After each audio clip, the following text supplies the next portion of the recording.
There you go. I don't have any important papers or anything. You just have the 30 income experience, right? Yeah. So either to support our employees or the public, it's like, why not have it? Aside from that, we just have an office dog. When COVID happened and the school got canceled.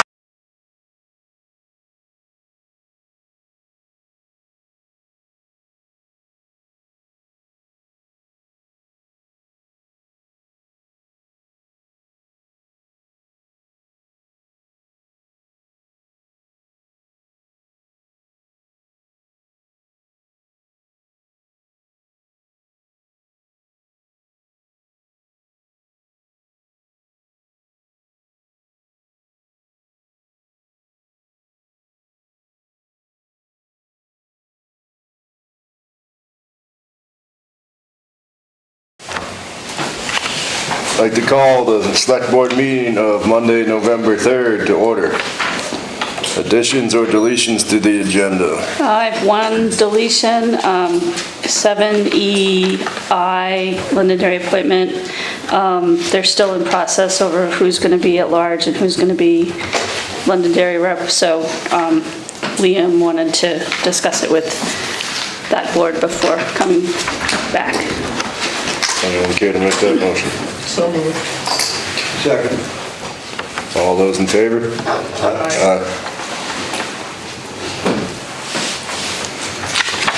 Minutes approval, meeting of 10/20/2025 and 10/29/2025. I move to approve the minutes of the select board meetings of 10/20/25 and 10/29/25. All those in favor? Aye.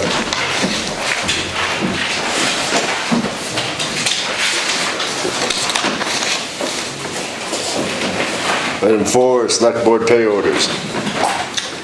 I move to approve the pay orders for payroll and accounts payable. Second.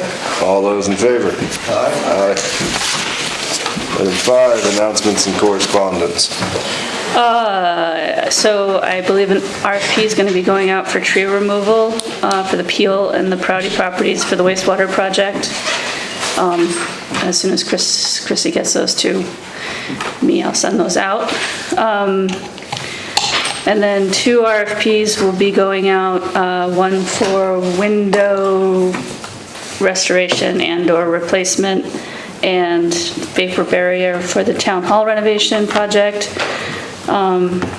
The town hall renovation committee is meeting, I think, tomorrow with Anand to finalize those RFPs and to update us on the project. The website, we're meeting on Wednesday to discuss the finishing touches and a go-live date. Very exciting. We've just been cleaning it up, taking the old stuff off, putting new stuff on. It's looking pretty slick. And the Vermont Emergency Management Department has finally released the funds for the Reinhardt project, so we should be getting that soon. And then the next piece, Bill Cairns is helping me track down the hours for the category Z. That's the 70% of the administration cost for the that Reinhardt. for the project. For the whole, For the whole thing, Yeah. for the whole flood project. And correspondence included in the board's meeting, Grace Cottage, there's a thank you letter from Grace Cottage about the appropriations from last year, I believe. That's all I've got. And I will not be at the next 2 meetings. It is hunting season again, and I will be in the woods. Okay. I guess it was up to Jim and me. Yeah, hopefully you guys can switch off who's hunting and who's not. Item 6, visitors and concerned citizens. 6A is Animal Control Officer Program. Sheriff Mark Anderson. Good evening. I can make a presentation, I can answer questions. I don't know where we're at as far as talking about this. It's been mentioned a couple times. Not sure the select board really knows the details because it's been me trying to convey the details. Sure. I'll start at the beginning. So I think everybody knows me, but I'm Mark Anderson. I'm the sheriff, and I've been sheriff for about 5 years now. I've been with the department for about 20. And when I first started, we did animal control in addition to the policing. I have a 2-page document, which I'm happy to share with you, of basically the origin, the background, and what brings me here today. So I'll skip all of that to say it exists. It's about 5 years outdated because ultimately we said, let's just come up with a solution. Towns are responsible for animal control. That's the municipality's responsibility and jurisdiction under Title 20 and Title 24. And so about 15 years ago, the Sheriff's Department stopped providing animal control for a variety of reasons. Oftentimes we're dealing with out-of-date ordinances, which are within the select board's purview. We're dealing with issues with liability, insurance, stuff like that, and it just became unmanageable. When I became sheriff, I had a number of town managers, town administrators saying, can you help us? We need help. These are the problems we've been dealing with since you guys stopped doing animal control. Some of the issues relate to a lack of a person to do the job. You call someone, you say, we need this help. You might find someone, they're willing to help until they get the volume of the calls, and then they say, this was more than I thought I was going to bite down to. They would get phone calls in the middle of the night saying there was a dog barking. There would be people frustrated about leash laws. Whether your town has a leash law or not, people don't know the difference from town to town. And then there's also an issue around lack of equipment or training. Most towns defer their animal control to their constable. If not their constable, a willing volunteer. If not a willing volunteer, then a member, either paid or unpaid, who would do the best that they could to try to do the right things under Title 24 and Title 20. So as towns start to prosecute, and I say prosecute, it might be a strong word, but prosecute violations of a town's animal control ordinance. That could be a dog at large, that could be a vicious dog, that could be someone not registering their dog. And I'm talking about dogs specifically, but it's more than that. As towns started experiencing issues with that, well, now the town manager is going to court without any training on how to testify and present evidence in court, which just happens to be a skill set that my staff has. So we worked with, at the beginning, it was 5 towns saying, we're willing to do this, but we also need towns to meet us where we were at back in 2011, saying these were the problems we had. Towns had ordinances from 1972, and they're not even enforceable. The laws have changed. We just need to update them. So we worked with 5 towns originally saying, we're willing to help you. For me, I wanted to build it as part of a pilot project for my other initiative, which is regional policing. Not here to talk about that, but I know some of you have heard about it. To say, can we do this better? So the basic premise is built the same way our policing contract with the town of Londonderry is built, in the sense that we use a contract as the vehicle to provide you service.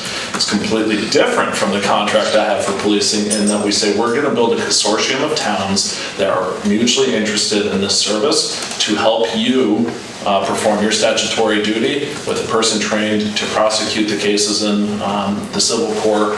I should say with the Judicial Bureau, to collect evidence, to do the things that the town's ultimately responsible for. But more important than the enforcement aspect, we want people to be good pet owners. There's education. There's help that sometimes people just need to connect with. Most of our cases are actually around animal welfare issues, not to say it's necessarily to the point of neglect, but we want to intervene before we get to neglect, where then we can start talking about criminal penalties. And so it's like, hey, your dog shouldn't be on a 1-foot lead attached to your porch all day. The lead needs to be longer. They need access to food and water, things that most animal owners are aware of. But a lot of people that we interact with on animal control enforcement type things are also people we're interacting with on greater societal issues, law enforcement issues, public health issues, public nuisance issues. And so a lot of these things start to tie together. My animal control officer comes with a variety of training around being an animal control officer specifically. She's also certified, a certified veterinary technician. She has decades worth of experience working with animals. Because this is built as a consortium of towns, what we do is we say, not every town is going to have an animal control problem today. Maybe not this week, maybe not this month.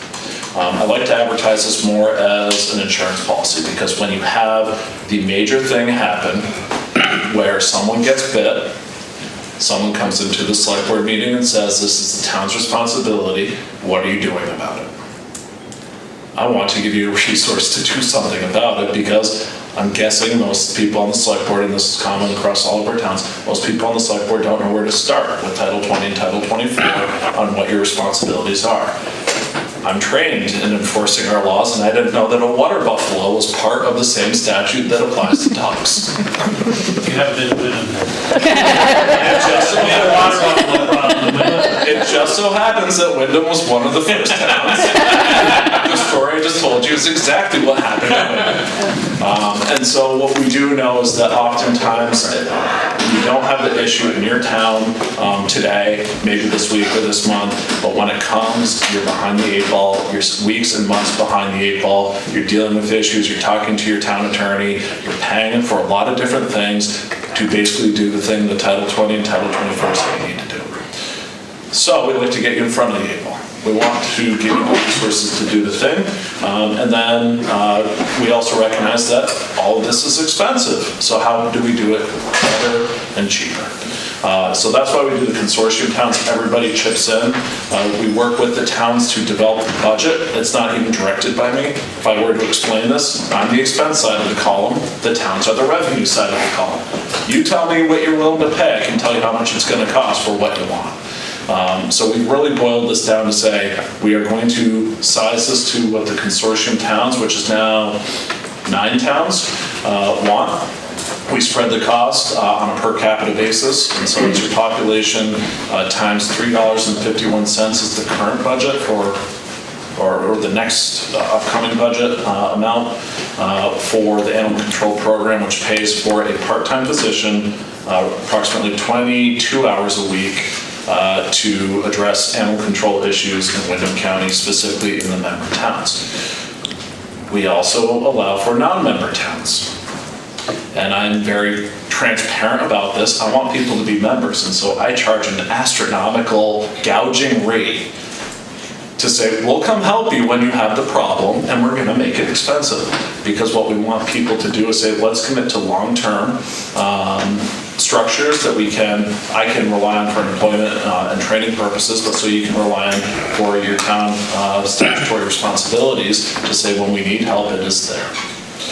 The services we primarily target are around animal welfare, neglect,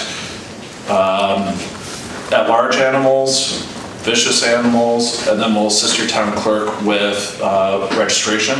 There's a process town clerks have to deal with animal registration. We'll be basically the backstop when people ignore the town clerk, fail to do the things, we assist the town clerk. That's usually a small percentage of people once the full process has been done.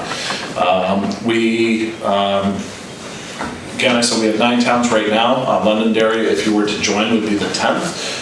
We ask for towns that are members to informally, that's not a municipal body itself, this organization. This is just my machination of an organization of people trying to work together. But we ask towns to vote to accept additional members into the program, because what we really want to encourage is that this is a consortium of towns working together for an interregional collaboration.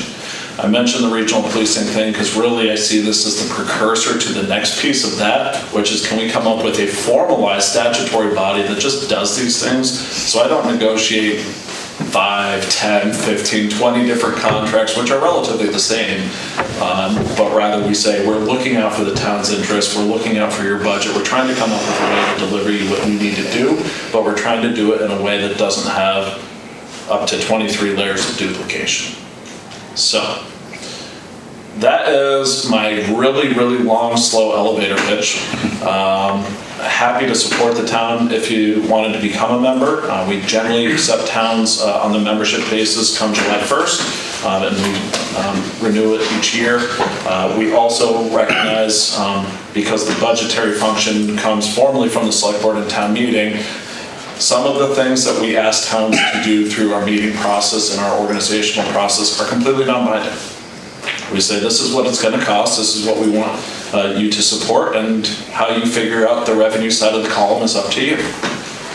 But ultimately, if your town at town meetings said we're not supporting it, okay. We still love you, we're still here, but we do need the money to pay for the services, because that's how I get revenue to pay my staff, pay for training, pay for equipment. So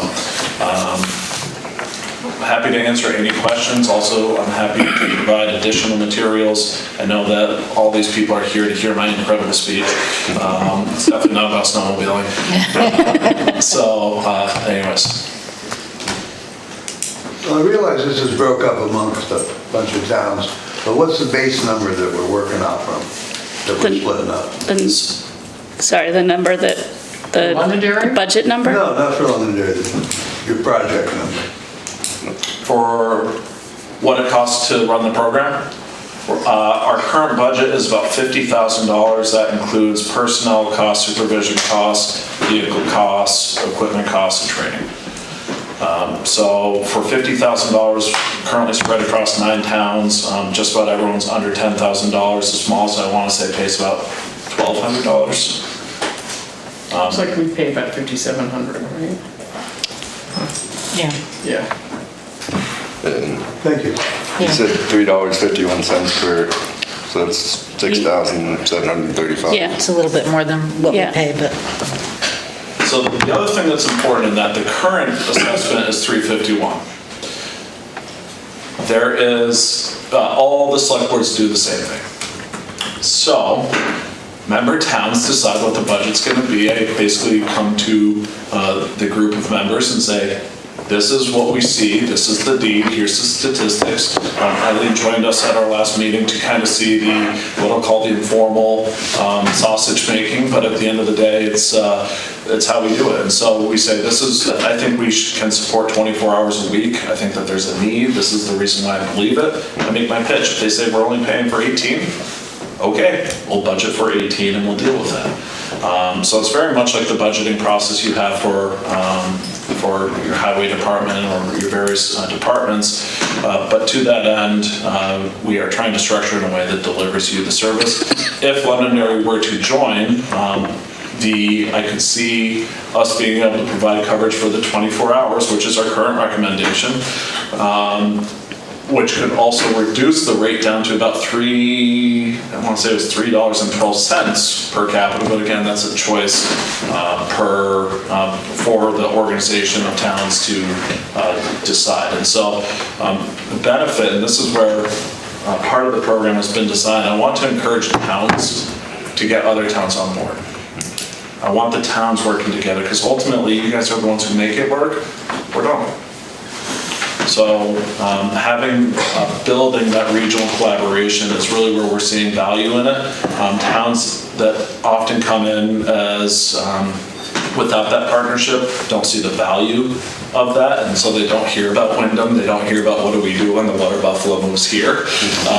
And anyway, so there's value in that. There's also value because what we're pushing out is from Vermont League of Cities and Towns is a model ordinance. It's not to tell the towns what to do with your ordinance, because honestly, I don't care as long as it's legal. We're just telling you how we're going to view your ordinance, and so there's certain things we don't address, like leash law violations.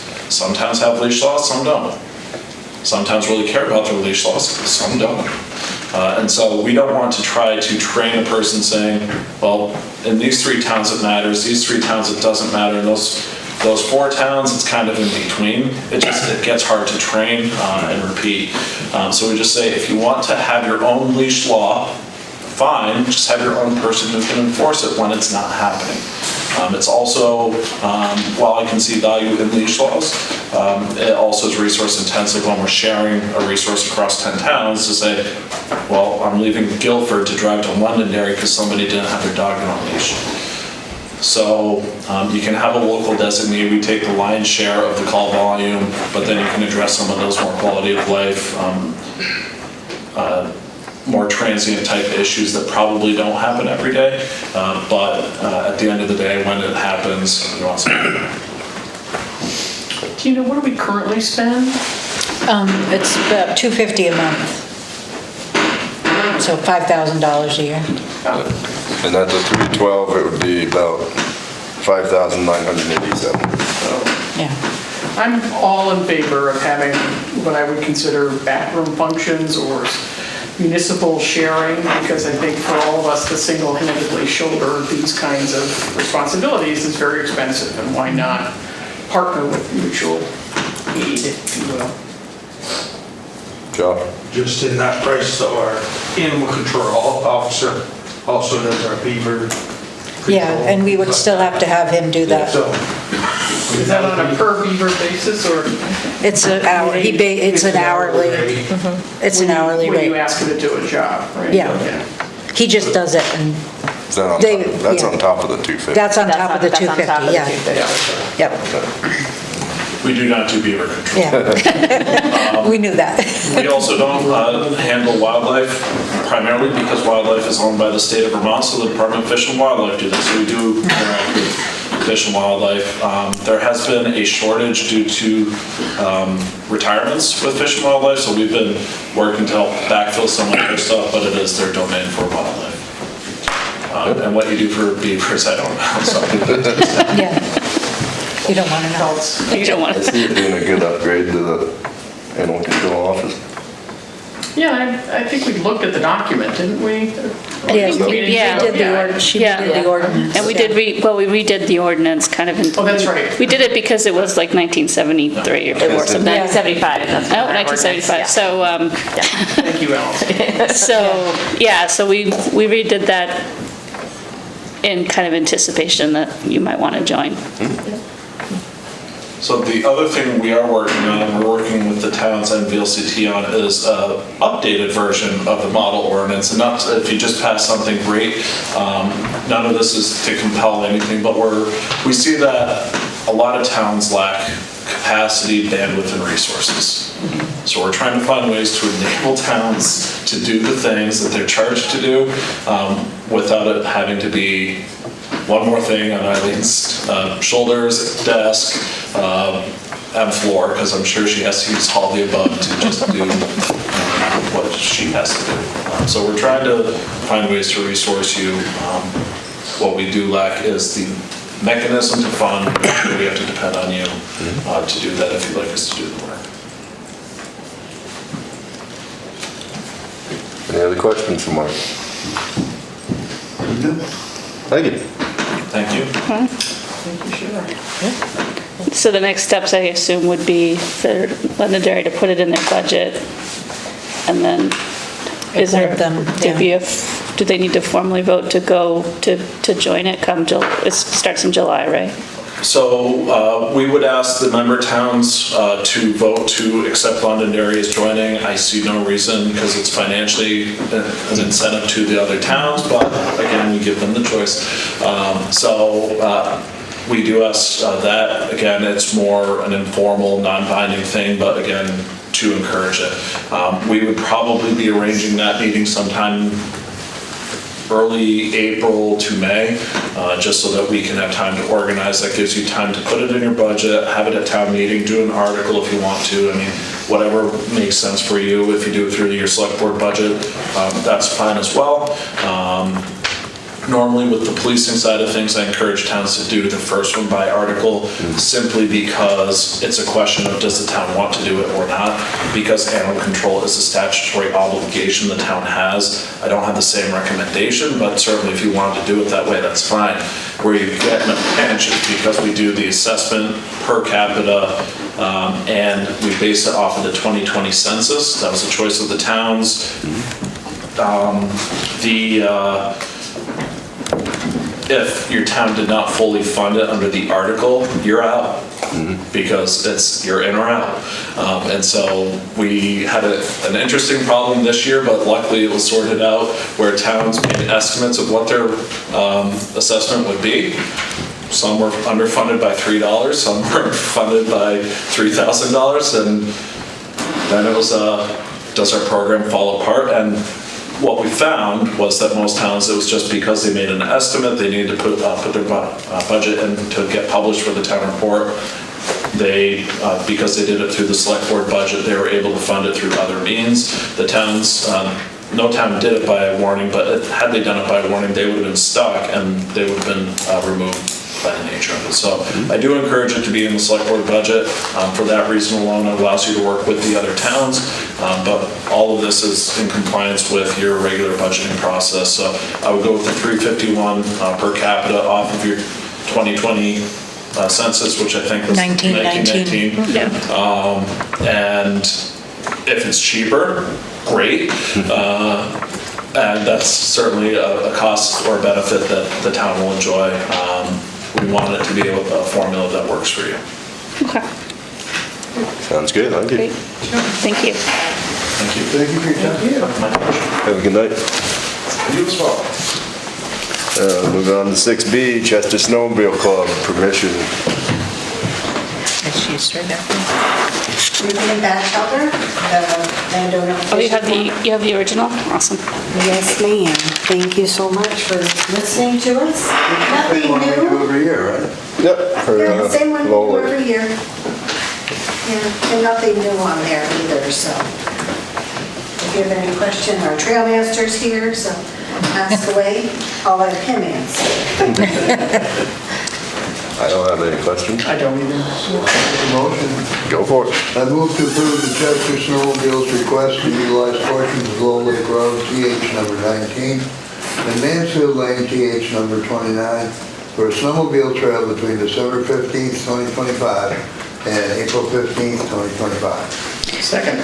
All those in favor? Aye. 26. Did I put 6 on there? Or 5? You put 6, I put 5. I write that a lot. I was- Amend your motion to say 2026. Oh, okay. Let's do this over. That number right there. You can just say, amend. December 15th, 2025 and April 15th, 2026. Second. All those in favor? Aye. We appreciate you guys so much. Of course. So you guys Do you wanna get sign it, or do you want me to sign it? And I just get the other two. Where do I sign right here? I hope you have lots of snow. So do we. So do we.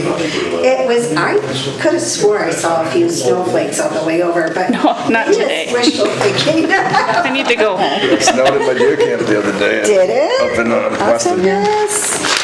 Not much. Thank you guys Thank so you. much. Appreciate all of your time.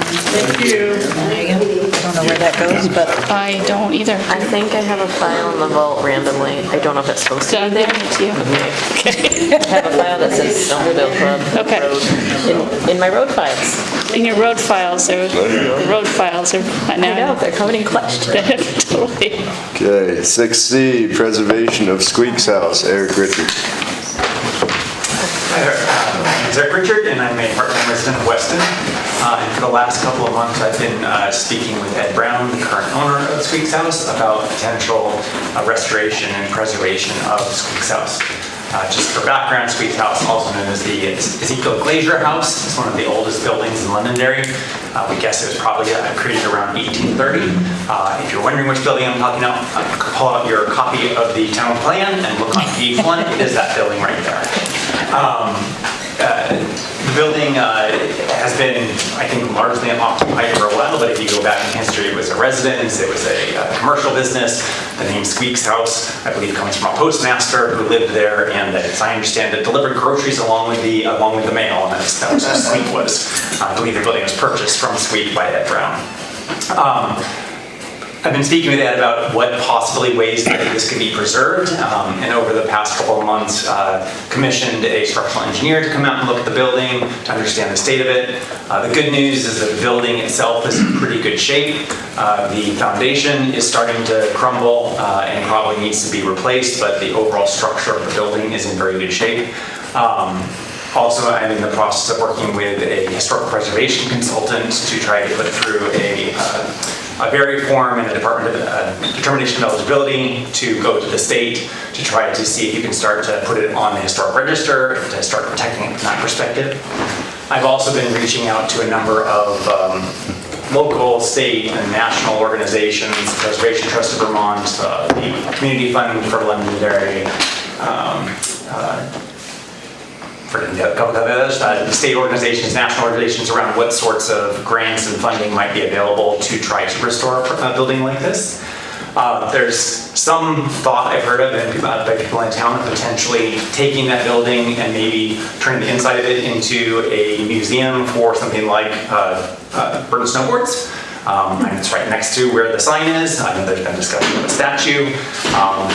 The other possibility that people have talked about is potentially using the basement down there for public restrooms that could service the farmers market that's right there.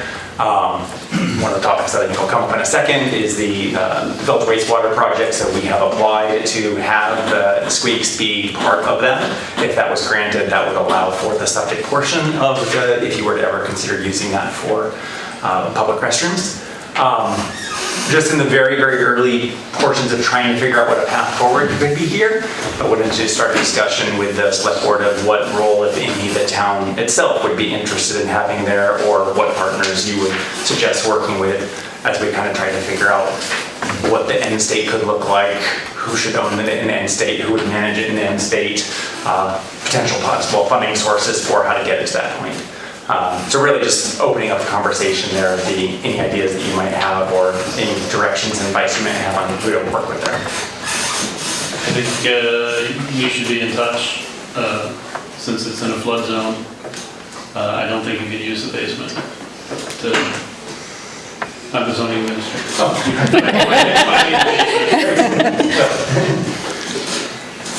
I think the Historical Society should definitely be involved.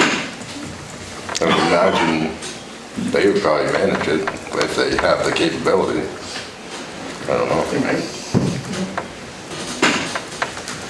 But yeah, I think it's a great idea to preserve the building. It could be a wonderful enhancement of an asset that already exists, but that needs a fair amount of touch-up. And I hope we can find enough sources for funding. I don't know what we would anticipate being able to contribute to it, but on the other hand, we'll be there to encourage, and if there are things we can do, either in kind or whatever.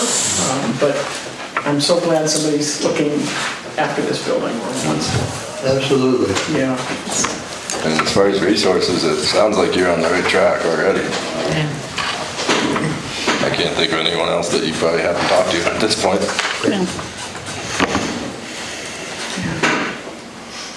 I think we fully support. Absolutely. That's anything to save that building, basically. Great. Thank you. If you need our support in any capacity, please come back and ask us. Will do. Thank you. And thank you for the work you're doing. And good luck. Moving on to 6D, Public Trust Fund concerns, Barry Rendell. I'd like to just start out by saying public trustees are elected officials. We have no authority over them. They are governed by state statute. I don't know what we can do for you, honestly. Well, let me present what I wanted to discuss with you. What you said is true, but the statute, I spent a lot of time looking into this because I assumed the town, if they were able to have access to more funds, given the rising expenses, would have interest. So I'm doing it with that motive. If I'm wrong there, obviously I need to know about that. But in looking at the regulations, and I've spent a fair amount of time on this, I spoke with Tina Nelson and Eileen on this, I've gotten a lot of information. the statutes in the state law on your one point are clear. The trustees are appointed. They they're elected. control the trust, but they report to the selectmen, according to statute, and the selectmen report to the taxpayers. They're elected, they make the decisions, but they have to report to the selectmen. I can tell you where it is in the statute. And the selectmen then obviously have to account to the taxpayers. I've discussed it with the trustees. I've been to a couple of their meetings. I presented my point of view. My background, my field is finance and investments, so I have some good background there.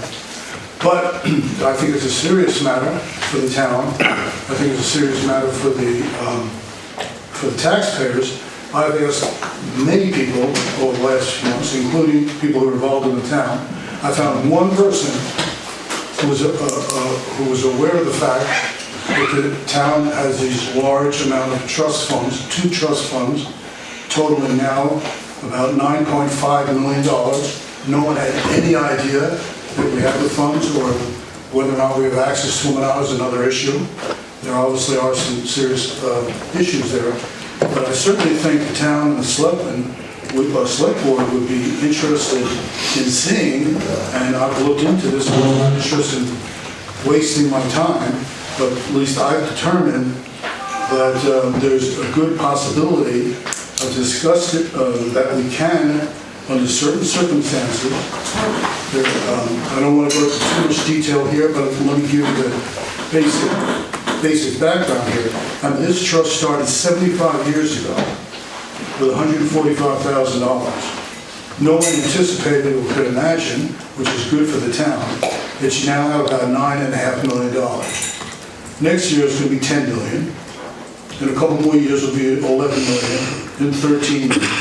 And all they're doing, the only thing that we're doing now is spending able to distribute is the income, which is a little, I'm using round numbers, about $200,000. So we're getting very little return on almost $10 million. But that's the way it's been done before, so that's the way they've been doing it. And the trustees, and I presented my case to them, they're content with the status quo. My reason to come here is to suggest that maybe the status quo is not good enough, and this trust fund, if it's just left the way it is going to keep growing. We're all going to die. It's going to be worth 15 to 20 million.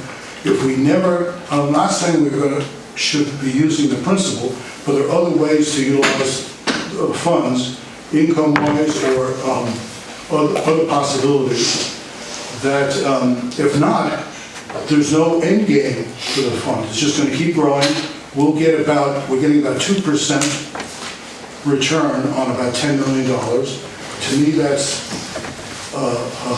not enough. It's not creative or aggressive enough. There's virtually no other town in Vermont that has anywhere near this amount of assets. Most of them don't have it. Some have a few $100,000. The big cities have nothing. So we're very lucky, but we're an exceptional case in Vermont.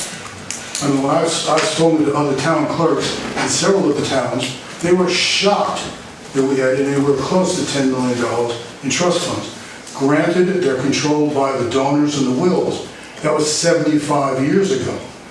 Their intent was to help primarily with the cemetery and the town lights. That's well and good. But you can't, how much can you spend on cemetery and town lights? They're not utilizing a little bit of distribution that's being provided now, and the statute clearly allows for the trust terms to be adjusted by petitioning the court. You go to the probate court through the Attorney General's office. It's a process that is set up, and they allow for the purpose of the trust fund to be modified if it's either impractical or obsolete or wasteful, specifically if there's clear surplus money and it's grossly overfunded. Now, we meet those criteria, and once again, there's no other town, it's not like opening up the Pandora's box. No one else is in our position. And yet our town obviously has some budgetary problems. Taxes have been going up. The budget in the last 5 years has increased 50%. The tax rate last year went up 11%. The taxes in the last 4 or 5 years have gone up 6%, the local tax rate. We have no control over the county and the school tax. I'd just like to say one thing. The budget hasn't gone up 50%. What? The budget hasn't gone up, budget's barely gone up 50% since I've been on the board. And that's been over 7 years, I'm going on close to 9. Budget went from 2.2 million to 3.4 million. That's about 50%. The taxes from... That's in about 8 years, not The tax 5. rate has gone up 64% from 2021. I have all the numbers, I've gone over it with... I'm just saying that it hasn't been 5 years to go up 50%. I'm just saying the town is running like a lot of other towns. I mean, let's be clear. The town expenses exceed the income. We're running a deficit every year, and we're making it, you're balancing the budget by raising the tax rate. I get it, that's the way it works.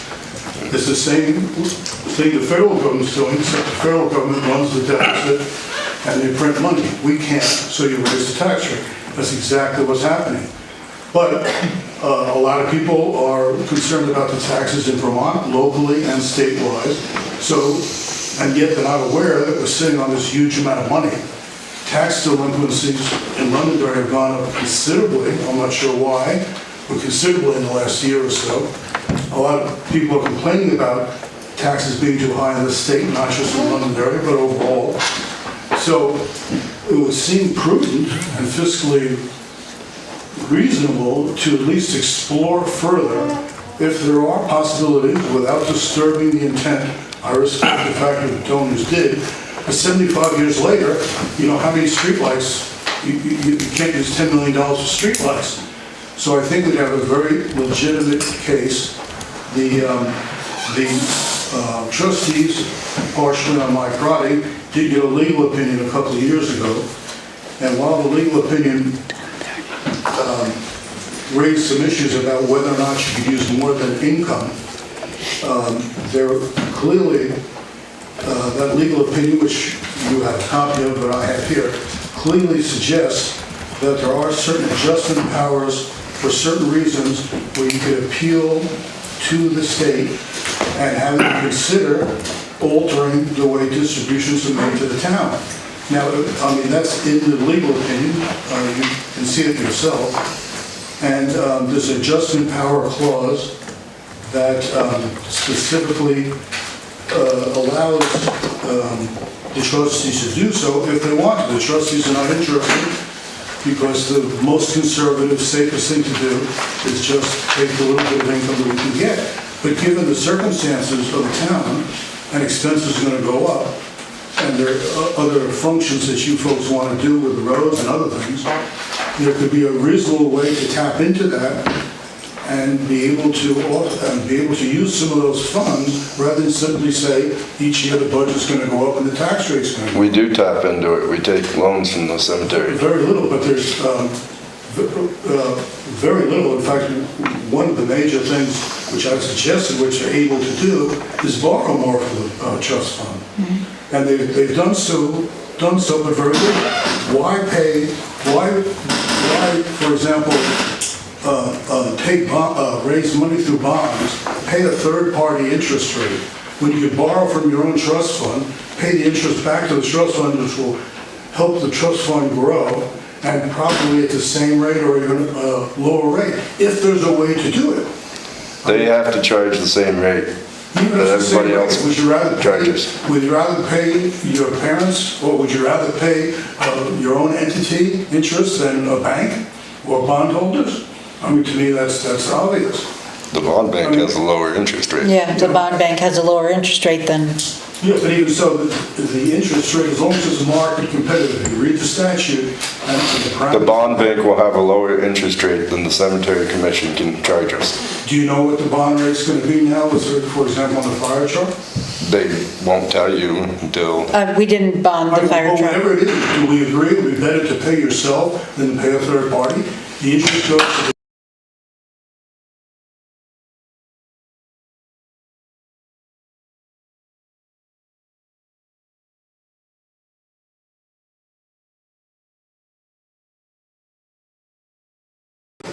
If we're paying more, the taxpayers are paying more. If we're paying more in interest, the taxpayers are paying more in interest. You wouldn't be paying, not if you're paying your own trust, then the trust lends you more money. Still has to be added into the tax rate. Yes, And you don't have to pay. it's gonna more. increase the tax rate. What's it? Still gonna increase the tax rate. Still gonna, Yeah. you still have to pay it back. Well, the statute clearly says you can borrow money as long as it's competitive and market rate. So. Yes, but the bond bank's gonna be less than the market rate. Well, it is the market rate. The bond rate is. No. No, it's not. No, that's not how Okay, but municipal that- bonds work. That's not how it works. Whatever that.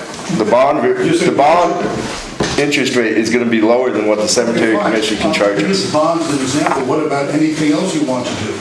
Every year. We do borrow from the cemetery commission when we have to do regular interest. Every year, you're reserving $300,000 in reserves for contingencies. No, that's to actually do work. It is, but it's not specified, it's not in the budget, it's done by appropriations. What I'm saying is that you have reason for money which you can borrow from the trust. To get the bonds, you can borrow from the trust if you want to. The bond's gonna be lower interest rate than we can borrow from the cemetery. I'm talking about a loan from the trust to the town. You get We do that. You got to But a if we- minor extent.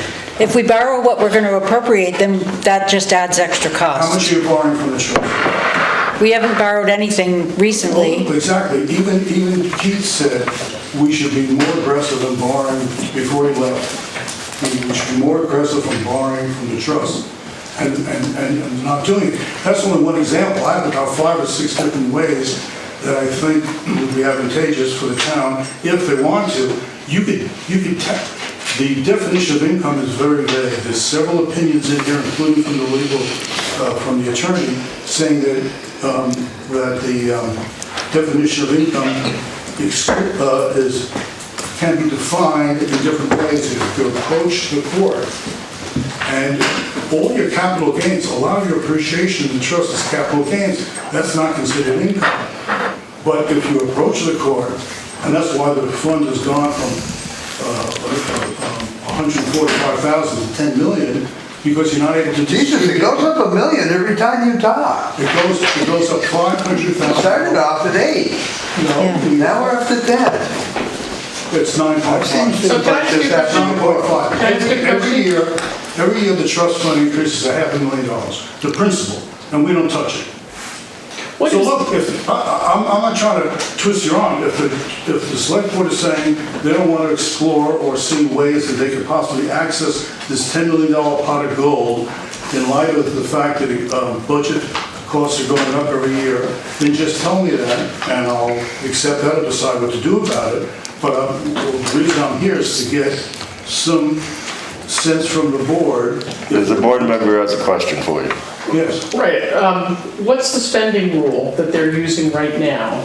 It's not only generating 2% interest, they may be withdrawing an average of They're only 2. contributing 2% because they can only use. But they're taking a spending rule, which was based on No, it's- fiduciary management, best practices for a municipality. There's no spending rule, they could distribute.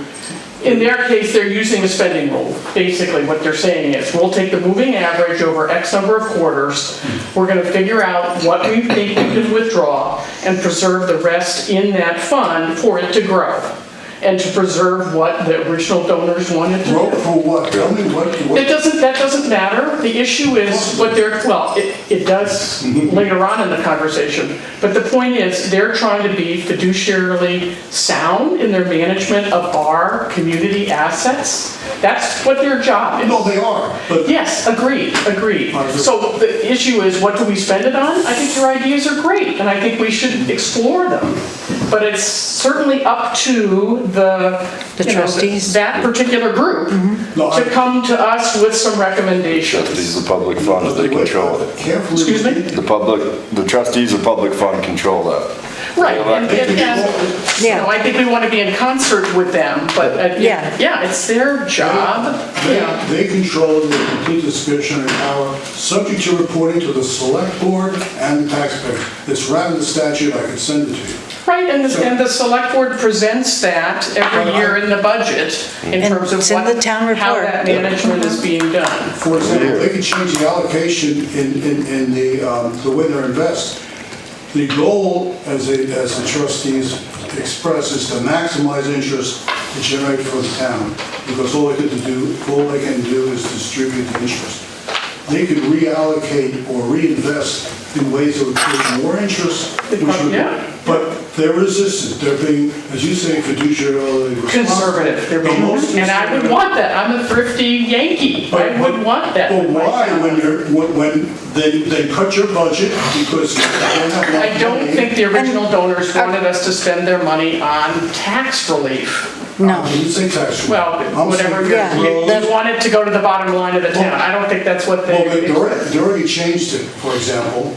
You now contribute a significant amount of money from the trust to the fire departments. That was not in the wills, it was not in the donor request, it was modified by the court. That's what probate court gets to do. So They you get can to go listen. back to probate court and say, we have other needs, not just to reduce the tax rate, that would never. Well, we don't want to fly. be frivolous about it, we don't want to go No. there Yeah, every it year could saying. disappear quickly. You have Yeah. needs, you have And- capital project needs that benefit the town. I'm not saying reduce the tax rate. No, and I appreciate your absolute interest in this because it means you're looking for the same benefit, the But same we're not benefit for those funds. Exactly, that's it. Let's just leave it with them, with us now schooled with your suggestions about what they might want to look at.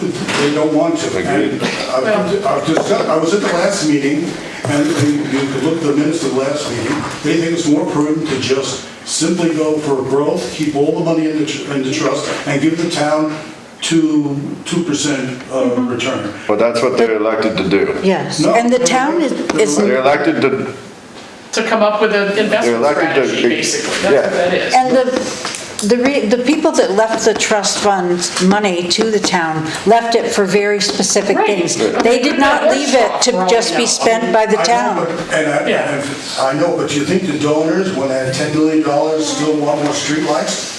I mean, if you don't want to use it, fine, just tell me.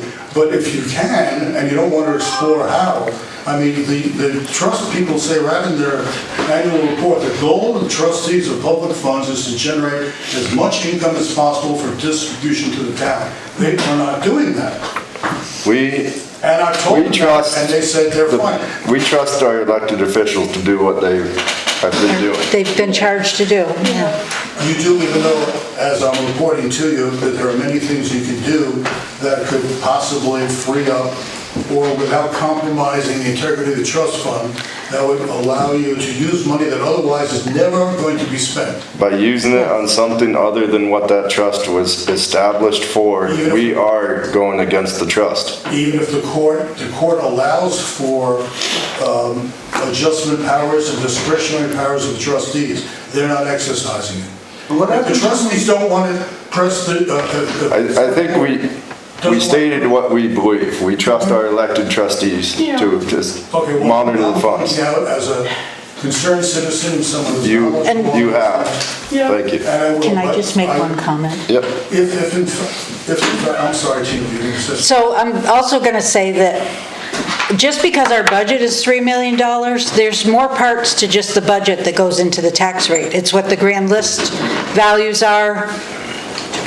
And we're about to have a reassessment, which I would assume is going to drop our tax rate. But raise taxes. In the school. No, Not necessarily. it won't. If the tax rate goes down, Tax rate goes down, the assessment goes up. I mean, Yeah. it's simple math. Anyone who doesn't figure that out is not very smart. Obviously, towns do that all the time, and they effectively say the tax rate's lower, but your assessment goes up. So your taxes will be higher. That's a foregone conclusion.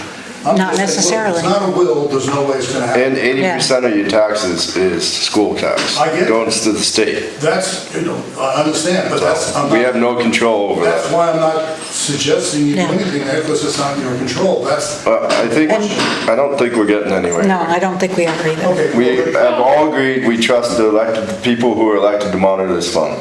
Okay, well, then let me just say, from my standpoint, if the select board's comfortable, even notwithstanding the issues that I've raised, I mean, most of the money is going to the fire department and the cemetery fund. That's what it was. But the donors did not say fire department. No. They said street. No, but the probate judge had weighed what was in the will or the bequest. So why would you not go to the same probate judge? And say, You get whoever you get, but the issue is, yeah, you could go and appeal to the probate could, court. but you- Absolutely, you don't that's what want it's to. there for. I get it, I absolutely Yeah, understand. but the consensus is you don't want to do that, okay. I don't I want to think- waste my time. I think the bent is more to be very conservative fiscal managers of it. Well, And I'm sorry that it disappoints you in our town elected officials, but, you know, Look, if that's what the taxpayers want, and my mission would be. Seems to be, My mission then would be to educate the taxpayers, let them be aware, Yeah. there's a $10 million fund almost, sitting there that the select board is content leaving, and if the taxpayers are content with the two, I'm fine, I only get one or two votes. well, I just want to be they sure. do every year, do they not get to No. do that? Yes, Yeah. it's in, Well, I'm It's gonna in the- inform- it's in the town report every single year. Yeah, yeah. What? It's in It's the in the town report every You year. understand? All right, I think As said, there's not one person, We've beat this horse enough just not, tonight, I'm thank just you. saying, I'm gonna inform the And public. I'm just saying we're done. I'm gonna, let me just. You can inform the public, that's fine, but we're done with this conversation for tonight. We have other matters Let's to just get go on to. record that That's the case. Thank you. I think that the tax. That's enough, sir. Okay, Thank you. I think I got your intent and motive. That's all right, just raise taxes. Moving on to item 7, town officials' business. 7A, wastewater committee. A1, grease trap funding recommendation. You need to sign that. There it is. Is Gary there? Can you hear him? Hey, good evening, everybody. Sorry I couldn't be with you in person lately. Schedules have not been aligning. I know it's been.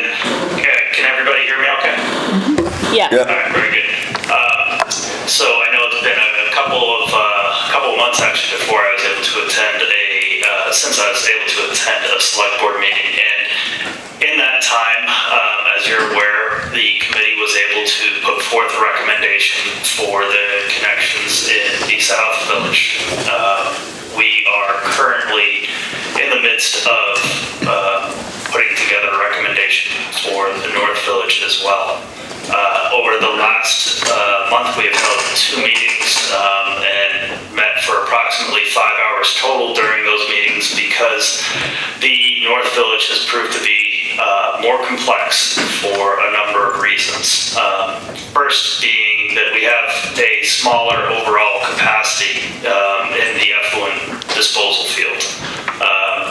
Approximately half of what we're dealing with in the South Village. On top of that, we have what is not unique to either system is that overall interest and connection applications have actually exceeded the capacity of the system. So that's why we've had to embark on this process of kind of ranking things down and providing the recommendation to the select board. In the North Village, we have commercial enterprises that have submitted applications that we are currently weighing. And hopefully within, I would say, the next week or two, the committee will advance a recommendation to the select board that articulates some of the things that I'm going to try and work into my kind of informal presentation here. Restaurants have different strength waste from residential properties. The things that basically go down the drain have a higher demand on the wastewater system than residential waste. So you can imagine, all the food waste, all the products and everything that goes down the drain at a restaurant is different in a lot of ways than your typical residential wastewater flow. So in addition to the overall gallons per day, we have to look at the strength of the waste. And what that means is at a certain point, we're going to have to assign a certain portion of the overall capacity to restaurants or high-strength waste. And then we will, from that point on, be able to balance out the rest of the system. As you can imagine, being a committee that's been tasked with this, kind of overseeing this overall project, we've had to learn a lot.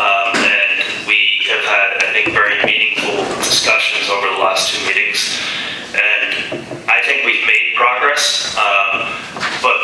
present our recommendation to the select board. It's, the product of our best deliberation.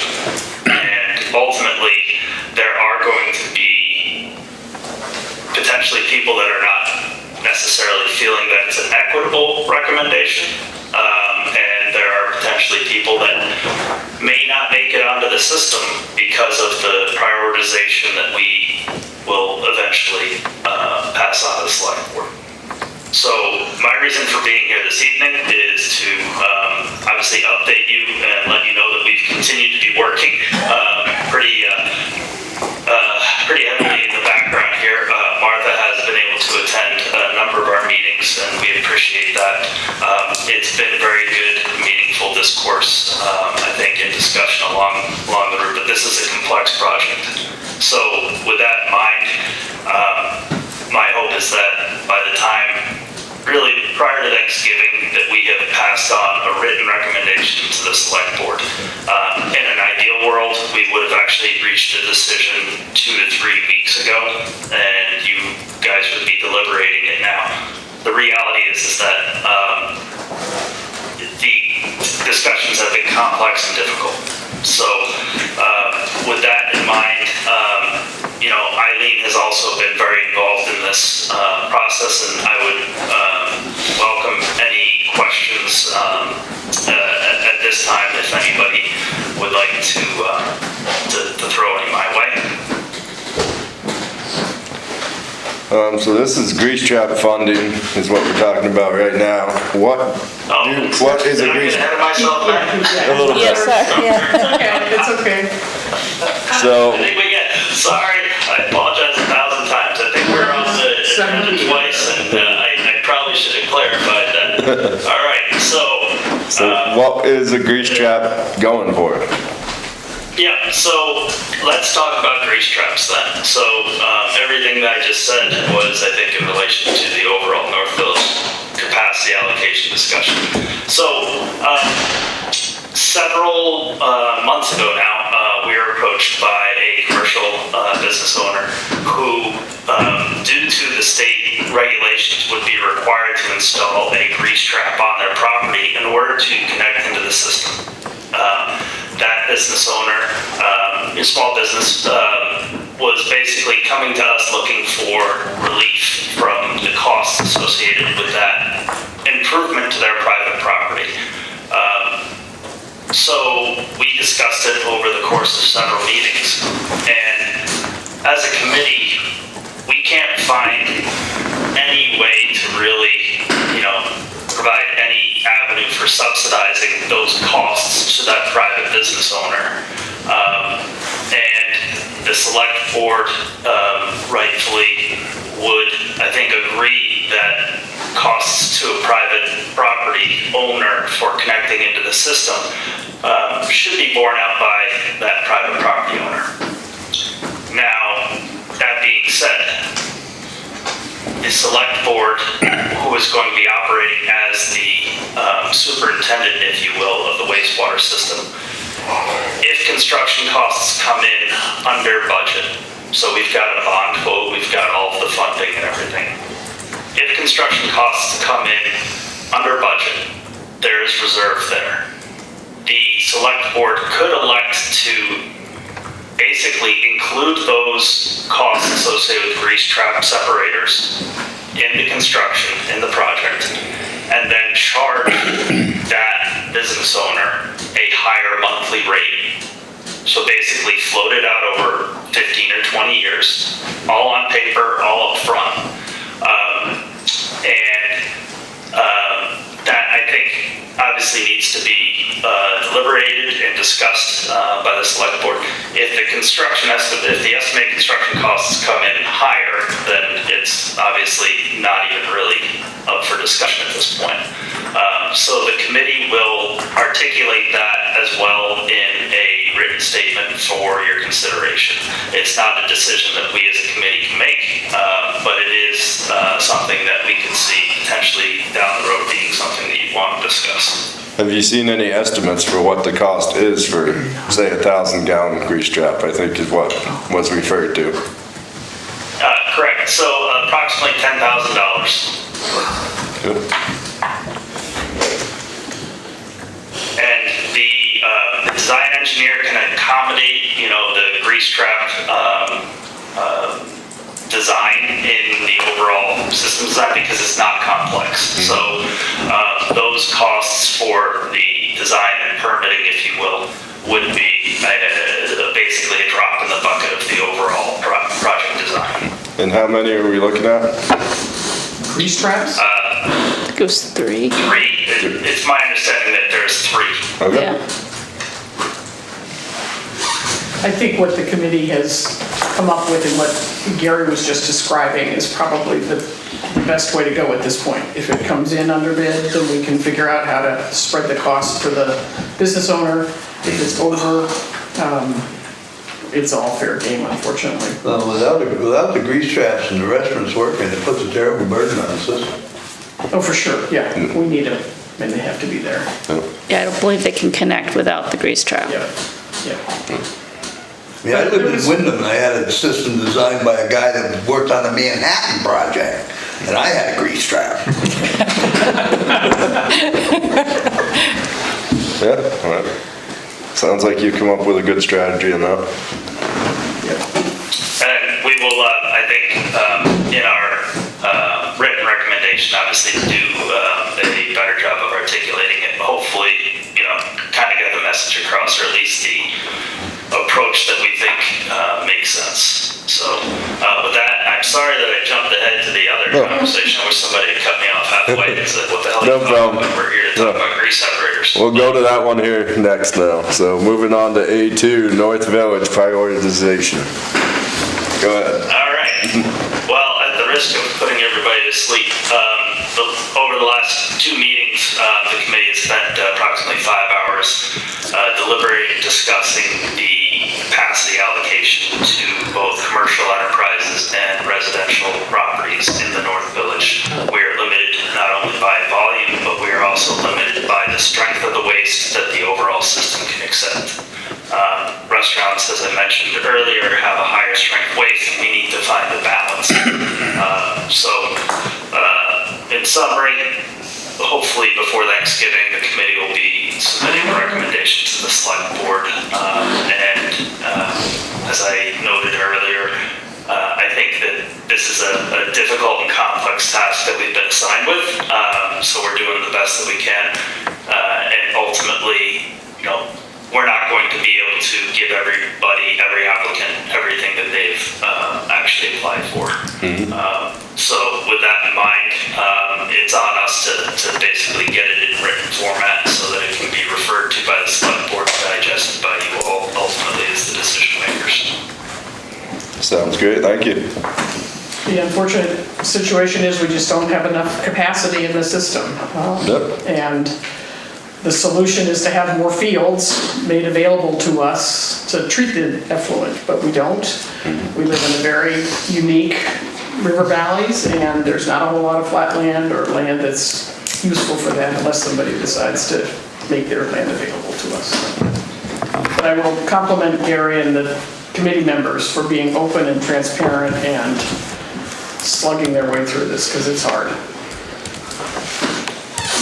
Thank you very much, Gary. Thank you for making remote attendance a possibility this evening. Sorry I couldn't be there in person. Thank you. Thanks, Gary. Thank you. Have a good night. Moving on to 7B, Development Review Board. B1, member appointment, Pam Spalding. You want to be appointed? I do. I would make that motion.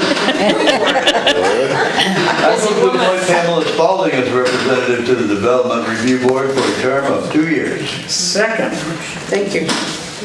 I did submit an application. It's in their physical packet. It just fell off of the electronic one. Okay, thank you. Did we have a second? Yes. We had a second. All those in favor? Aye. Aye. Congratulations. Thank you. 7C, zoning administrator. C1, model WRC bylaws on river corridors. Brandy's, anyways, Ms. Paxton, the consultant who wrote the bylaws, her flood bylaws are out of date. since Act 121. So they have to be done from scratch. And the PC felt they wanted to have river corridor regulations, which are coming down the line anyway, but we're not required to do river corridor regulations now. And the river corridor is houses that are high above the river, but are in threat of having the river erode underneath them, like the house on the way to Chester that was just worked on. So I was talking to Wyndham Regional Commission, and they suggested I ask the select board how they felt about river corridors. And I want to tell you a few things about the river corridor regulations, which I'm trying to get changed. But any accessory structure is going to require a conditional use hearing in the river corridor. So these are houses that have never seen floodwater. Any new septic system is going to require a conditional use hearing. Fence is going to require a conditional use hearing in the river corridor. None of these make any sense. A fully licensed RV parked on your lawn is going to require a conditional use hearing. A substantial improvement to an existing structure less than 500 square feet is going to require a conditional use hearing. And building utilities, so power is going to require a conditional use hearing. And I think all of those are ridiculous because those are much stronger than the requirements for a flood zone for a place that's never seen floodwater. So I'm going to try and fight for that. But what I need from you is whether you want to have the river corridor, you agree with the PC that you want to have river corridor regulations, and you want me to go ahead and try and work out a better deal. Definitely causes some more restrictions, but it It's also... twice as many houses, it's going to double the number of houses. It also ups our percentage that we get back from the state during the flood. I mean, it includes them in the count of, Well, would go from, so there's, FEMA does usually the 75%. Then, depending on what you have in your bylaws, there's 3 stages. I think one's like 8, 11, and 17 is the highest. We're right in the middle. We get the middle amount from the state. They make up of the 25% that FEMA doesn't pay. This will bump us up to 17%. I believe that number is correct, but I could be wrong. would it help me, is that more advantageous to us in terms of Yeah, potential? out of the 25% that's on the town, Okay, now 17% will be picked up by the state okay. versus the 11 or whatever we get now. A lot of the houses that are in the river corridor are on the other side of a road from the river. So going from North area to South area, a lot of those houses on the west are in the river corridor. There's no way that we're going to let the highway be washed out. So we're going to maintain that barrier between the highway and the river. So the fact that the people on the high side of Route 30 are going to have a hearing, which costs I can't remember how many bucks. Over $100 to have a hearing that takes more than a month to do. And I forget what it is. It's like 80 or 85% of towns don't have them. Yeah. Don't consider river corridor? No. But the majority do not have it in their bylaws.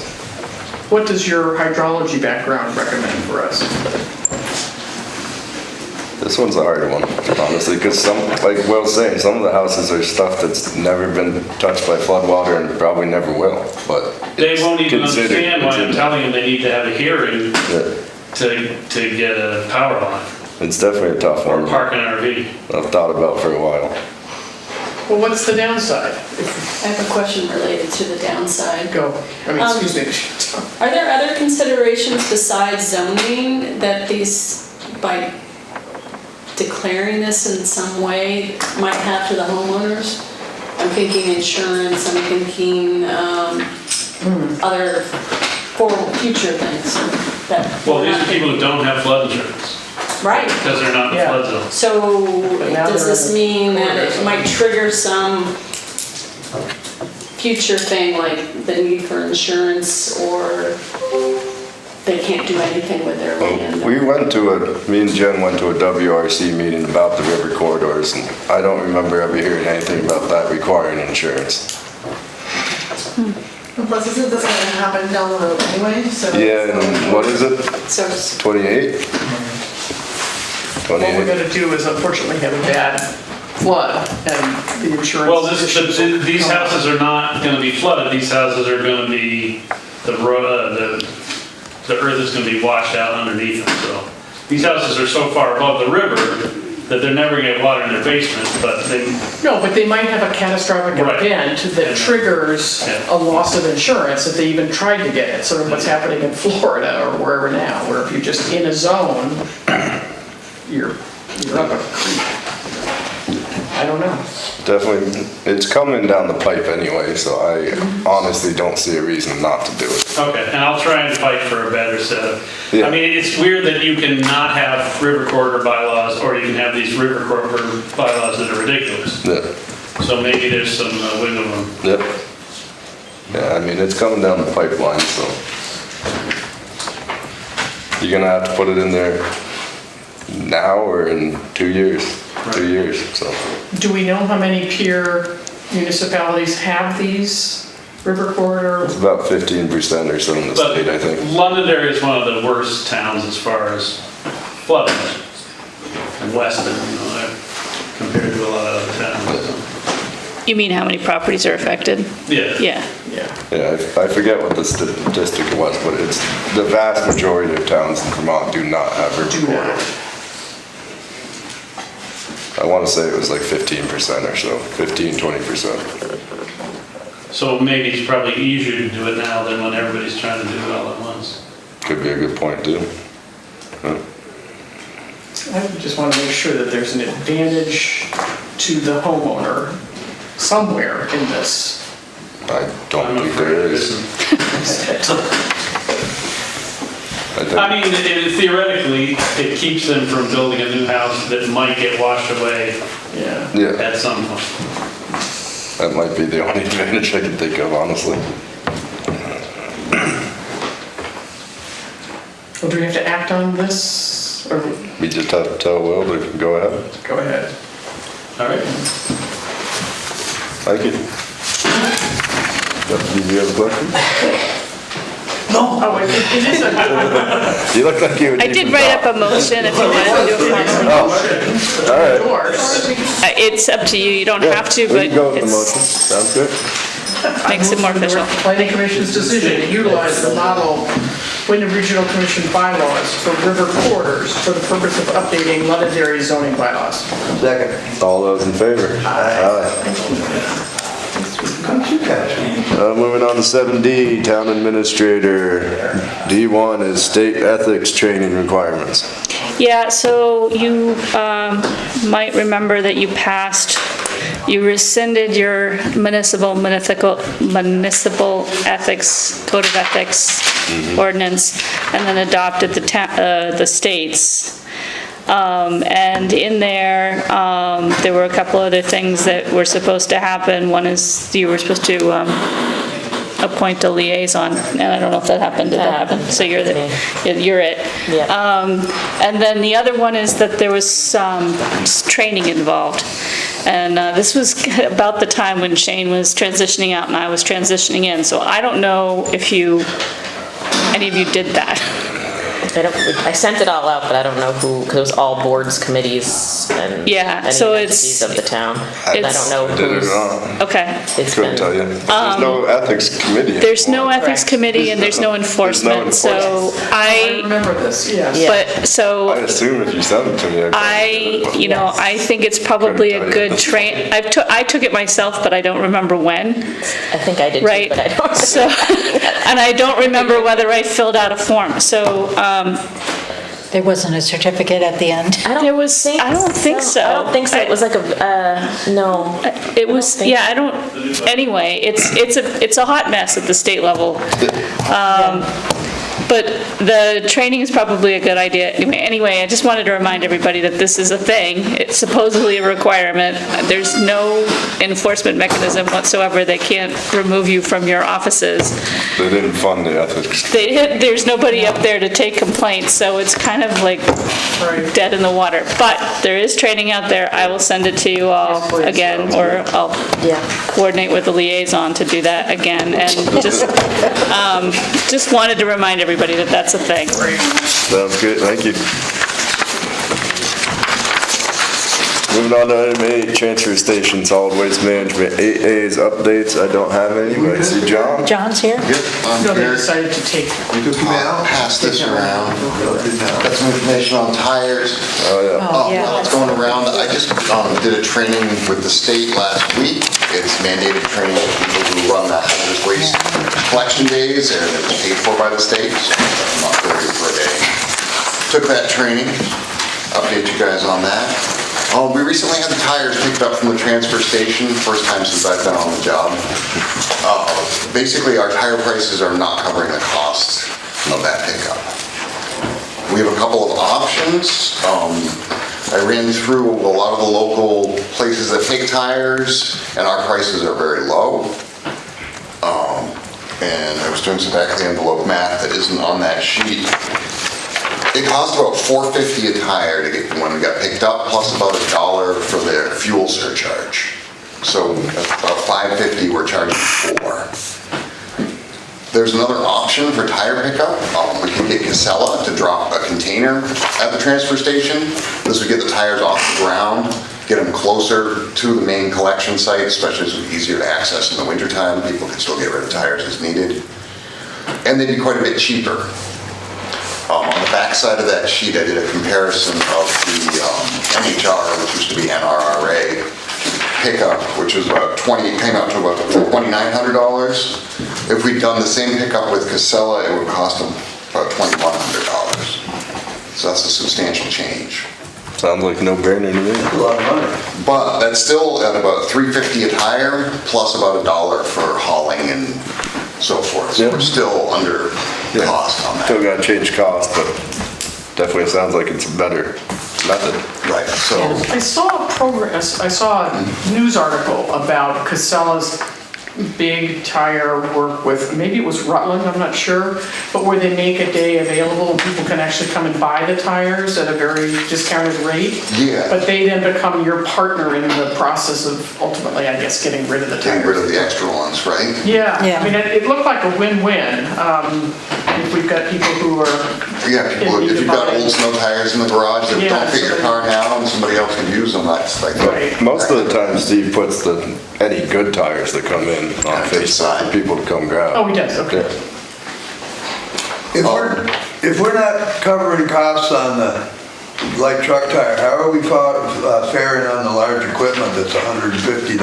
Oh, I don't think we were doing very good on that. We didn't have. No, but I think we only had one. We had one. There was only one tire, wasn't there? One tire, and there was a loader tire, and it was around $30. And it might have been ours. $21.38 is what I figured on Casella, doing it by the ton. I'm proposing that we move the tire prices up to $5, what do we got? $5, $7.50, and $20 for the car, light truck. We need to do them in $2 increments. Yeah, we do. They need to be in. So it's punch cardable? Yeah. That was my next step. Yeah, okay. Okay. 8. What was the other one's gonna be? So it'd be like 6. It's gonna be 20? 6, 8, 20. 20. And then large equipment would be.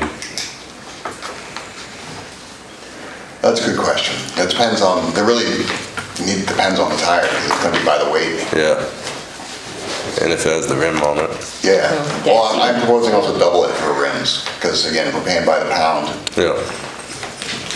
How about you come up with a formal price schedule and come back to us at the next meeting? Next meeting? Next meeting? Or whenever you have it available. I'll tentatively put you on the next meeting so you don't fall off the. Sounds good. About how many tires a year do we deal with? Well, that was a quarter We had worth of like tires. 400. Yeah, it was about it was like several hundred, about 350, I think. Yeah, it was between 350 and 400, I think. Which is about what's gonna fit in a compactor probably, or not a compactor, roll-off box. Well, I'd rather you get them than they end up in the river or. Yes. Or on the side of the road. Right, we don't want to overcharge. Department house. Yes, yes. I feel like a lot of those tires come from Green Up Day too. Yeah. Yeah. Yeah. That extra Yeah. mud element, that kind of helps to add to the weight. Yeah. Yeah. I know a lot of tires go over the sign, the National Forest sign on the way to my camp in Weston. They had a crane a couple of years back. They had to go down and pick up everything, crane it up out of the ravine. Also, we've been talking to the town office about Shred Day coming up later this month. Probably heard about that. And as part of all of this, tires are, if we move to Casella with tires, we're doing about 95% of the stuff that goes through transfer station with Casella. We've been working with NHR, was NRRA, for decades now. They take $5 a ton on every ton of recycling that goes out of that transfer station. And I'm not sure they're adding value, a lot of value. So I'm gonna also work up a proposal on that. Because if we took tires from. They used to give us money. Right. And now it's, yeah, that's. They never give us money anymore. And for them, for us to call them and them to call Casella. Yeah. But we could just call Casella. Yeah. Yeah. Yeah, middleman. Yeah. Makes sense. When is shredding day? We haven't established it. The 22nd? Yeah, we were looking at the 22nd, that he could staff it and that we would, We would accept people, let people bring stuff here, and then Yeah. we'll call the shredding company and have them Yes. come. Oh, brilliant. Okay. yeah. Right, we'll fill the storage container out there. Yeah. Yep, so that's empty, well, empty-ish. It will be empty by the 20-ish, besides stuff to shred by I the gotta go take the 22nd. boxes down. Yeah. Yes, and that's the Remind me plan, tomorrow and if I then don't show up. Okay. we'll do a shred day the 22nd. People can come and we figured about, $6 a box? yeah, $6 a box, and it's a banker's box. and Yep, that's great. Then you bring your shreddable documents. Yep. And then the company that has a contract with the state, so we get a discounted rate with them, so that's why we can offer it for $6, because most shred companies are much more than that Yeah. per box, so we get a municipal rate and get rid of stuff. Sounds great. Thank you. I'll bring back a formal presentation on tires, tire prices from Casella for the next meeting. Perfect. Might Thank not be you. a bad idea to look at the whole A to Z list. Yes. Yeah, At some I need to go point. through that anyway. Yeah. We're talking about the website, new websites. There's Yeah. a lot of junk on the old website. and a I lot know of- Yeah. Steve was thinking mattresses we might be a little low on. Yes. Yeah. Yeah, I gotta double check with Casella on what they're actually charging. Are they just Yeah. weight in the box, or is they pulling those off, charging us separately? Thank you. Thanks, John. Thank you. Moving on to item 9, roads and bridges. 9A is updates. And first thing, Josh, I always kept forgetting to tell I need to move that up, but we're gonna move it up now. Starting next meeting, not now. I was going to suggest that in my update, but Okay, I'm doing it for the next meeting as we speak. I'm going to just update wise. We've done a bunch of culverts this summer. We've done paving's done, sand's in. I believe they finished Friday. I got the bill. So It's in the pay order. we're trying to get things graded up now, and Donnie was out blowing leaves today, and the other day we're trying to get ditches cleaned out and stuff and get ready for winter, I guess. Update was. It's coming. Andrew's supposed to be back the 17th, I think it is, weekend of the 15th, so we're back to a 4-person crew and hopefully be ready for a good winter. Any update on the truck? Still waiting to go to Viking? It still reads. He was supposed to reach out to Viking, and I know we were on the schedule for September, is what Mike was saying from us. It's November. I mean, I was standing right there getting parts, and they said 1.5 to 2 years before your truck's complete and done. So, I mean, I counted I think it was 38 trucks that I could see that day I was up there. And there was some plow frames on some, but there was only a few dump boxes sitting in the yard. So they got, I mean, all the towns in the state, not all of them, but a lot of them go there. Are there different, what do you call them, purveyors? Truck sales in like New York where you could go? They all rely on the same vendor. They're all the same, like, I mean, that's, New York, I don't think we can, because Vermont's tied up to these two facilities. You know, you have, but from what I hear, they're all behind. You know, the lack of whatever the reason is. You know, They never caught up from the pandemic. So, I mean, the trucks are coming quicker. Like, that's been a good, but if you can't get the stuff put on them. And I mean, you got your contractors, and you 100 bought, I don't know how many trucks this summer. You know, we're all going to the same places, so. I mean, it's be patient and hope it comes sooner than later, I guess. Before spring. Nice letter, it looks good sitting over there. I got a picture of it today, so it's got our name on the door and tag number on the front. There we go. So it's a step They closer. just don't have our money. Yeah, no, You think you'd spend a couple $100,000 and get it to you a little quicker? Well, I mean, this truck showed up a lot quicker and the, I mean, it's the next line item, but that's, they're saying this truck could be here in December, but it's the body company that's slowing things down now, so. You wanna move on to that one, or you, Yeah, I mean, sure. if you're done with the update? Yeah. I'm happy with the update. Your fuel tank, your fuel, Oh, the fuel tank's hooked up. We're still using the old one. We have to bring it down to, I think it's 5 inches. And then we have to, it stays in service till it only has an inch left. So we have to suck it out. I've talked with Hunter and we're just gonna put it, the removal off till next spring. But if we can get it down to that inch, we can take it out of service. It takes 1 year to get it out of the ground. So, I mean, my thoughts were, is let's just wait till spring, we'll get it down to the 1 inch and take it out of service, stop paying for it, and Good. the new one should work. We haven't tried it yet, but it's full of fuel and all the electronics. is and I can hooked up. see how much they use. Tina's got the recording stuff. So, Sounds good. All right, moving on to 9B, new truck purchase. That's the We don't next have a one. motion for that one. New truck. That was updates, yeah. That was just an update on that truck. There's another new truck. So 9B, new truck purchase approval. Go ahead. this is to replace the 6-wheeler. It would be with a 4-man crew now. This would be the backup truck. It would haul the chipper, haul the chloride, you know, be a spare. I mean, with the motor problems that we had with the one I drive, you know, we were down, what, 4 or 5 months without a truck. It'd be a smaller, you know, it would replace the Mack, basically. I mean, right now, my options are is to keep the Mack and keep investing $20,000 a year into it to keep it going, or invest in a new one, plus it'll get the rotation. You know, we're trying to get rid of our trucks every 7 to 8 years, I think we were coming up with. And, you know, if it's really 2 years out, Yeah. you know, so I think it'll make a good rotation, and from what I've heard, everything's paid for, other than the one truck. We have, We're all good. Yep. so, You got the blessing from Tina. I heard that one a little while ago, I checked with her first. Yeah, he asked me first.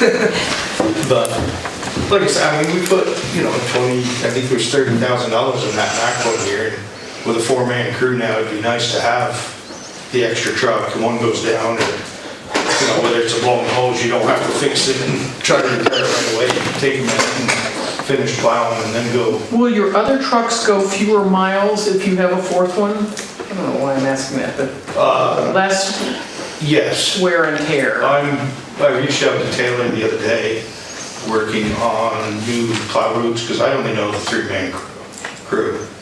I've got some ideas, I'm highlighting maps with, your route, each person's area and stuff. Was gonna touch base with Taylor, touch base with the guys I work with, just to get their opinions, they've all worked here too. My plan is, like normally at nighttime, we'd go out 3 people and, a couple hours, 2.5 hours, we'd be done and go home. I think I'm gonna do 2, like on Monday night storm, and then the other 2 can do the Tuesday night, save on a little overtime. We're gonna get things done quicker in the morning, which the amount of traffic we have now, it's gonna be a good thing, I think. So, and like I said, the Ford truck is gonna be our light duty, small jobs, like I said, have a chloride tank in it all summer. Is the Mack truck the red pickup truck that I've seen? No, that's our Ford, which, I'm hoping the pickup will go another 5 years, 100,000 miles or so, and then replace that. The next truck would be the 2018. We should name the truck so that I know which ones you're talking about. We can have a contest. They're all numbered. They're numbered? Oh, where do I put the number? We Is it on the numbered them all door? the other day, so we can say truck. Get them little Right, decals for who drives them. Yeah. So they're all marked on the front. Okay, I'll look for that. We could have a contest at the local school. I think the kids would love it. They do the state one. They do it, yeah, they do that for the state. Plow trucks, Yeah. Yeah. Yeah, plow face or Yeah. whatever, or I put a snowman on mine. Wow. I had the guy make a decal up for me. Something different, and nobody said I couldn't, so. It didn't cost me anything, so I wrote it down.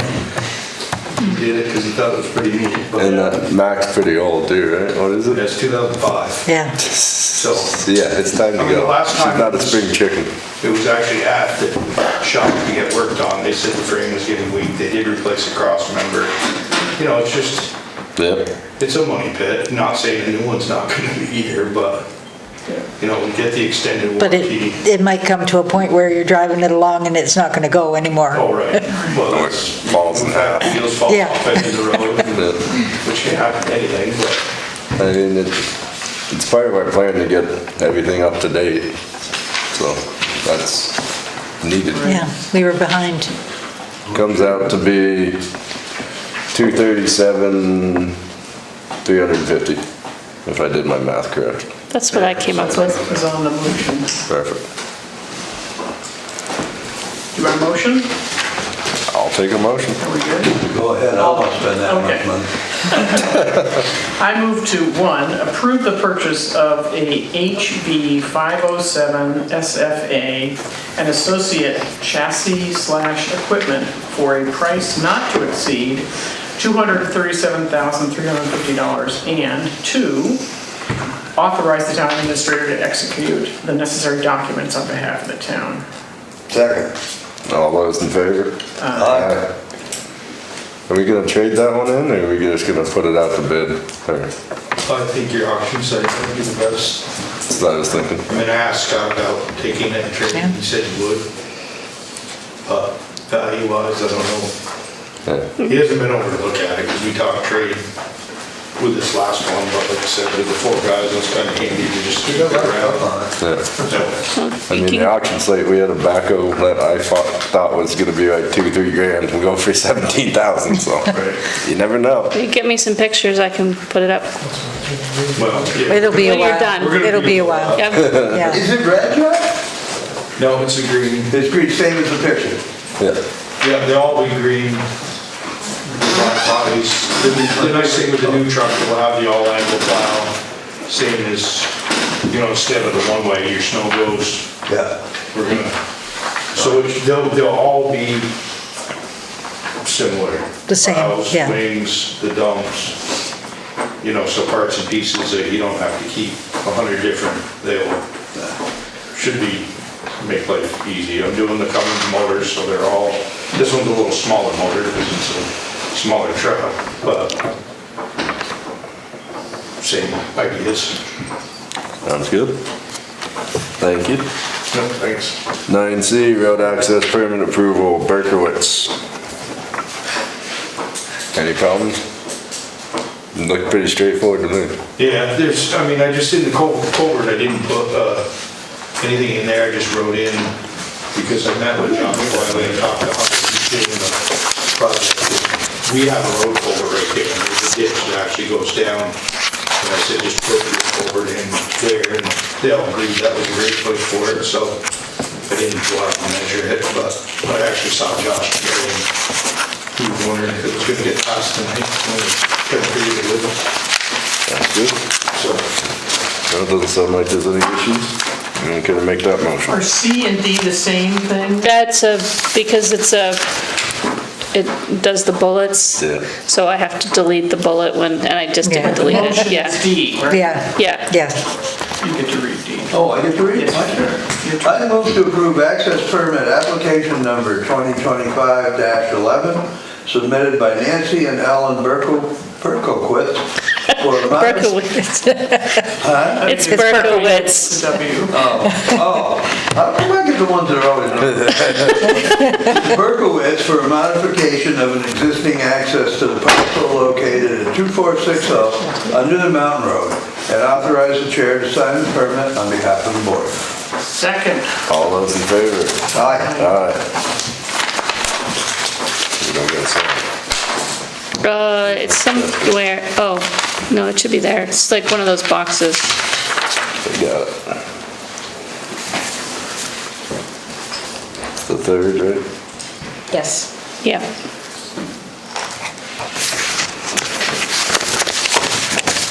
Got that. All right, item 10, old business, we have nothing. Item 11, new business, 11A, review and approve request for WRC, review and approval of town plan. So this is just part of the adoption process. The Wyndham Regional Commission gets to weigh in on the plan. I guess they go through a similar process where they do a public hearing notice and meet to discuss it, and then they approve it. I don't anticipate that they'll have any problems with it, hopefully not, right? They help work on it. Right. So it's just another piece that we're not required to do, but it helps us with grants and, Right. Anything to help with grants. yeah. Are you okay to make a motion? I can move it, all right. I move to, 1, approve the letter requesting Wyndham Regional Commission review and approval of the 2025 Londonderry Town Plan, and 2, authorize the town administrator to sign the letter on behalf of the town. I would second that. All those in favor? Aye. And 11B, high water mark sign discussion. So this came from the state, they're doing high water marks across all towns who want to do it. I think there's a picture of the sign in the packet. I don't know if you can see that, but it's, One example. I could only come up with 2 locations off the top of my head. One would be Babs, because it's the lowest point in Londonderry, and the other would be The Beb Jellies. I mean, to really show where the water was, or the fire department in South Londonderry. Bev, I did talk to Bev, and now that there's new owners of the property next to the store, and they own half the parking lot, she said it's probably not gonna work for her, because she doesn't wanna ruffle any feathers. But I loved how she became a spokesperson for us during the flood. And if she could see her way to thinking that this might be another acknowledgement of what she went through, to put it close to her building, it might give her, I mean, I agree, I wouldn't want to ruffle feathers with somebody else, but if it was near her building, She had no problem doing it on her property, she just didn't wanna get into any dispute with the neighbor, because she became quite the TV personality. She had a tank going by. I have not contacted the fire department yet. Now they know about it. At least one of them does. Yeah. mention it at the next meeting. But I don't know. Those are the only 2 spots in town I could think where it'd be useful. Well, it actually did say you show. could buy a second one for 300 or something like that, is that right? Or that's what they cost? That's what they cost. I think that's what they cost. They I said wasn't if sure there'd funding be, wasn't there. yeah.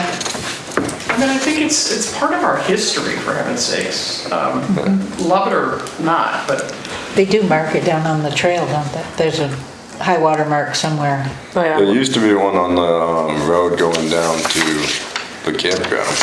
I know that. I think on West River Trail. Is there on- one? Yeah. Yeah, there was a lot, there Haven't been was. down in a while. Yeah, I don't know. I think if we could see our way to it, I would Yeah, it want might- for both 23 South it might have Londonderry and gone, but- Londonderry, just to Yeah. memorialize it.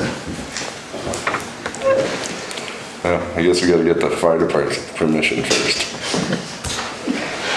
Paul says, I'm not answering that question. I don't know how high the water came up, to be honest with you. I think 75 it would really show in You at get that to building. pick your flood, right? You don't- showed is there multiple- like You can a- put all of them. You can put all of them, Scott. Oh, you can Yeah. have them all in there, okay. Yeah. I don't know if there's room for more floods. Yeah, more floods. They probably have 73. It was 73, yeah, not 75. There wasn't there Yeah. like an 80? 73. Yeah, but no, wasn't There was there? something in the 80s. There was Yeah, but it another- wasn't, It wasn't as as big. It wasn't as good as, I thought it was What's that? 83. Yeah, Yeah. I mean, Yeah. I don't want to call it fun, but it's history. Well, that is one thing I did ask Bev. I said, do you actually want a sign out there to memorialize this? She said, I think about it every time I come in the store, so it There don't you go. matter. And you know, it might be a nice rallying to have an unveiling or something, you know? So I can talk to Bev again and see if we can come to a spot or we can find somewhere else. Tucked right up against the building. Yeah, maybe. Yeah, by the garden or. And then I will contact you, chief. I can't see any objection. I gotta talk to him anyway. Okay. All right, do we want to make a motion to put in for 2 high water mark signs? I would make a motion to purchase 2 high water mark signs, one for South Londonderry and one for London Northderry. Well, we might not have to purchase them. Yeah. If they run I out. would like to have. I would like to have Sold. 2 signs, one for high water marks, one for Londonderry and one for South Londonderry. Second. All those in favor? Aye. Aye. Who wants the last one? Oh, I'll do that. I know how to do this. I move to adjourn. Second. All those in favor? Aye. Aye. let's see.